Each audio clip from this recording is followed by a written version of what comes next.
तो कैसे हो मेरे प्यारे बच्चों, आज हम पढ़ेंगे स्पर्मेटोजेनेसिस, मतलब मेल गैमेट का फॉर्मेशन कैसे होता है, स्पर्म का फॉर्मेशन कैसे होता है।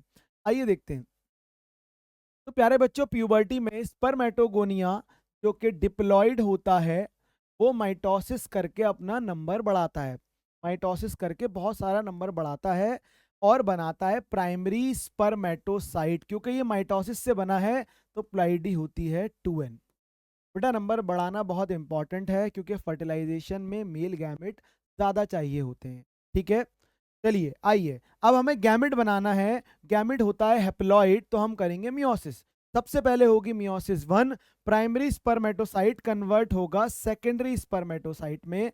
मियोसिस 1 हो गई तो प्लाइडी हो जाएगी n।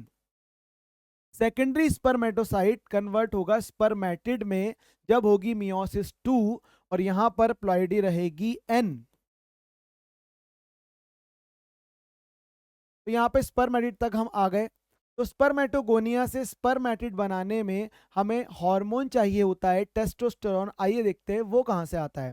तो प्यूबर्टी में हमारे हाइपोथैलेमस में एक हार्मोन है जिसका अमाउंट बढ़ जाता है, जिसका नाम है GnRH, गोनाडोट्रोफिन रिलीजिंग हार्मोन। कहाँ का है ये?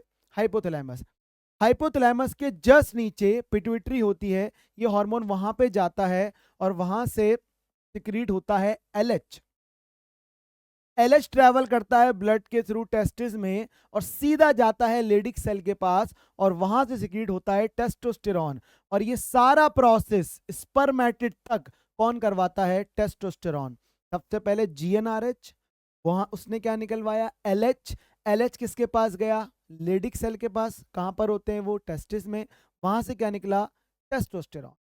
टेस्टोस्टेरॉन ने क्या करा? स्पर्मेटोगोनिया से स्पर्मेटिड तक का प्रोसेस जो है वो करवाया। अब स्पर्म को मैच्योर होना है, और यहाँ पे मैच्योरेशन के लिए हमें जो फैक्टर चाहिए वो कैसे आता है देखते हैं। जब GnRH पिट्यूटरी में जाता है तो एक और हार्मोन निकलता है FSH, फॉलिकल स्टिमुलेटिंग हार्मोन। वो भी ब्लड के थ्रू टेस्टिस में जाता है और वर्क करता है सर्टोली सेल पर। सर्टोली सेल रिलीज करते हैं मैच्योरेशन फैक्टर, जो स्पर्मेटिड को स्पर्मेटोजोआ में कन्वर्ट करवाते हैं, मतलब हेड का बनना, नेक का बनना और टेल का बनना। तो सबसे पहले स्पर्मेटोगोनिया डिप्लॉइड, उसने क्या करी? माइटोसिस, बहुत सारे क्या बनाए? Primary spermatocyte. प्लॉइडी क्या है? डिप्लॉइड। फिर होती है मियोसिस 1, क्या बनता है? Secondary spermatocyte. फिर होती है मियोसिस 2, क्या बनता है? स्पर्मेटिड। यहां तक कौन काम आता है? टेस्टोस्टेरॉन। उसके बाद इसकी मैच्योरेशन होती है, कौन काम आता है? Maturation factor. आइए इस पे क्वेश्चन देखते हैं बच्चों। For formation of 200 sperm, 200 sperm आपको बनाने हैं। अब इन सारे पार्ट के आंसर करने हैं। How many meiotic division required? 200 sperm बनाने के लिए कितनी मियोसिस लगेंगी? एक मियोसिस से 4 स्पर्म बनते हैं, तो 200 स्पर्म बनाने हैं तो हमें लगेंगी 50 मियोसिस। समझ में आ रही प्यारे बच्चों? सीधा सा डिवाइड बाय 4 करना है।